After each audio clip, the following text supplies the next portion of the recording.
मैंने अपनी पूरी कोशिश की कि तुम लोगों को कुछ ना होने दूं। तुम लोगों का पेट भरने की ताकत नहीं थी, लेकिन खुश तो रख सकती थी ना मैं। अब तो तुम लोग खुश हो ना?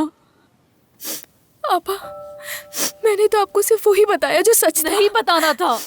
जो सच हम लोगों को अलग कर दे वो सच नहीं बताना था। कुछ बताने से पहले एक दफा सोच तो लेती फैदान। अगर अम्मी बाबा देखते तो तुम लोगों को यूं देखकर शर्मिंदा होते, अफसोस होता तुम लोगों पर।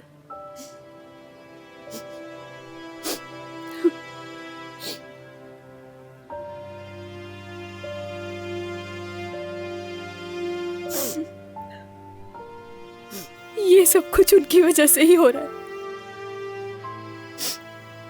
क्या झूठ बोल रही हूँ मैं?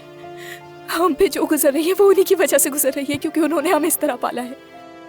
हम इस दुनिया के बारे में कुछ नहीं जानते और ना ही हमने कभी इसके बारे में ऐसा सुना था।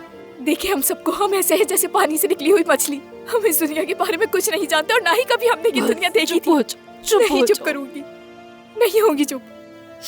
आप लोग मुझे खुद गर्ज कह रहे हैं। ठीक है, हूँ मैं खुद गर्ज, लेकिन ये खासियत आसमान से नहीं उतरी मुझ में। ये खुद गर्जी अम्मी और बाबा की तरफ से मिली है मुझे। वो अपनी मोहब्बत की खातिर पूरी जिंदगी भागते रहे दुनिया से। हमने क्या गुनाह किया था आपा? उन्होंने क्यों पैदा किया था 6 बच्चों को? क्या उन्हें पता नहीं था कि उनके जाने के बाद इन बच्चों का क्या होगा? उन्हें कभी इस बारे में ख्याल नहीं आया कि उनके बगैर हम जिंदगी कैसे गुजारेंगे? अब आप चुप क्यों हैं आपा? जवाब दे मेरी बातों का। शर्म करो। चुप हो जाओ, तुम इस तरह बात नहीं कर सकती। मत बोलो। आपको बोलने का कोई हक नहीं है भाई। कोई भी नहीं बोल सकता, कोई भी नहीं। सिर्फ मैं बोल सकती हूँ, क्योंकि इस खानदान की मैं खुद गर्ज बेटी हूँ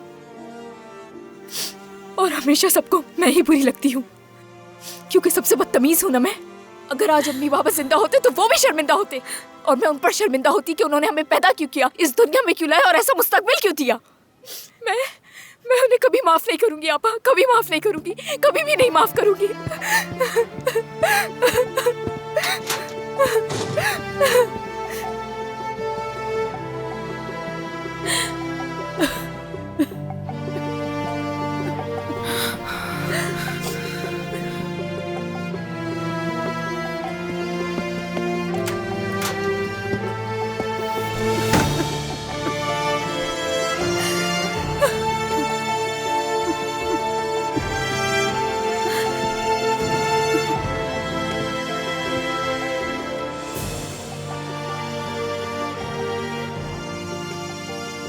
इतने सालों में, इतने मसाइल के बाद भी हम पहली दफा इस तरह अलग हुए। फिदान के गुस्से भरे अल्फाज ने हमें चावल के दानों की तरह बिखेर के रख दिया, और हम ये भी जानते थे कि वो बिल्कुल दुरुस्त कह रही है, सही है अपनी जगह। कितने अच्छे ख्वाब हैं ना हमारे, काश के सारे सच हो जाए, लेकिन ऐसा मुमकिन नहीं। मगर एक रास्ता है। तुम्हारा भाई इस्तांबुल में है ना? नहीं, हम ये बातें पहले ही कर चुके हैं, अब नहीं बाला। मुझे समझ नहीं आता इसमें गलत ही क्या है। वो जब आपकी मदद कर सकते हैं तो बच्चों की भी कर सकते हैं। वहां वो स्कूल जा सकते हैं, उनका मुस्तकबिल संवर जाएगा। एक दफा अपने भाई से इस बारे में बात करके देखो। हालांकि मैं उनका नाम भी नहीं जानती। ऐसा क्यों है? क्योंकि हमारी दुनिया अब यही है बाला। हमारी कोई और जिंदगी नहीं है, और होगी भी नहीं। किसी और जिंदगी को जानना सिर्फ उन्हें तकलीफ देगा। उन्हें बस हमें ही जानने दो, उन्हें समझने दो कि उनकी दुनिया यही है।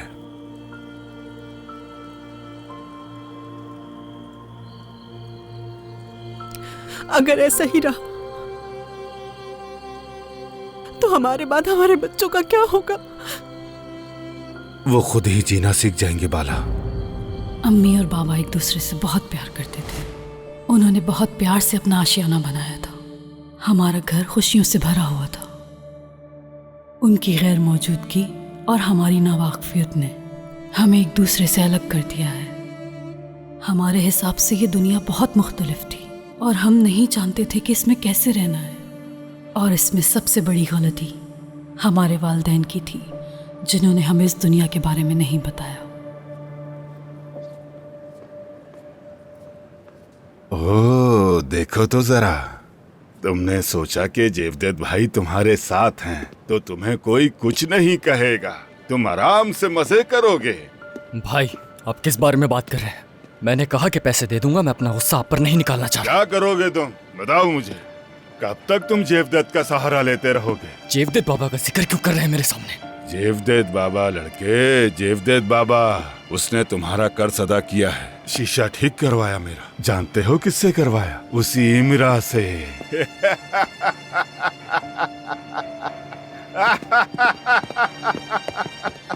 मेरी बात सुनो, वो इमरा ये भी कह रहा था कि यूसुफ तुम्हारी बहन से मोहब्बत करता है, इसीलिए वो तुम्हारी मदद कर रहा है। जान से मार दूंगा, समझे? मुझ पर क्यों गुस्सा कर रहे हो? हाँ, जाकर उस पर गुस्सा निकालो अपना, वो भी अपने अंकल के साथ ही होगा। चलो जाओ। हेलो।